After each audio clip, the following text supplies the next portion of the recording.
রাষ্ট্রীয় যে প্রতিষ্ঠানগুলো রয়েছে বাজেট রিলেটেড, অর্থনৈতিক ফিসকালের সাথে যে রিলেটেড, সেগুলোকে শক্তিশালীকরণ না করে যদি একটি দল আসা যাওয়ার মধ্য দিয়ে সেটার প্রক্রিয়াগত ওই যে রিজিমের আছে সেটা যদি আমরা বের না হতে পারি, তাহলে আমরা করি বাংলাদেশের সামগ্রিক উন্নয়নটা হবে না।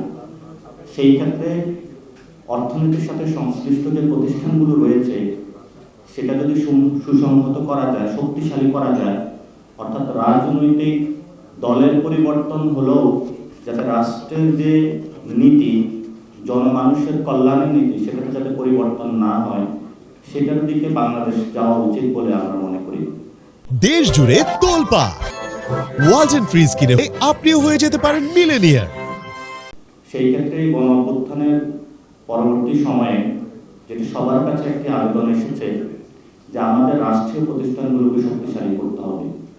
আমাদের জায়গা থেকে আমরা মনে করি রাজনৈতিক দল অবশ্যই কমেন্ট করবে, কথা বলবে, তাদের প্রস্তাবনাগুলো দিবে, প্রতিষ্ঠানের দিকে হলো আমাদের ফোকাস করা উচিত এবং সেই ক্ষেত্রে প্রতিষ্ঠানগুলোকে শক্তিশালী করে আমাদের এগিয়ে নিয়ে যেতে হবে।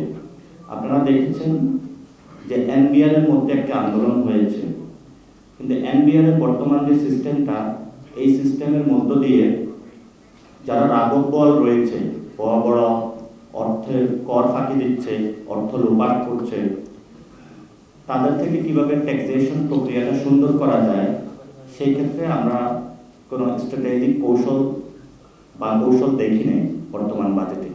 সেটা কিভাবে আরো সুন্দর করা যায়, সেই ক্ষেত্রে সরকারকে আরো রিয়ালিস্টিক উদ্যোগ নিতে হবে।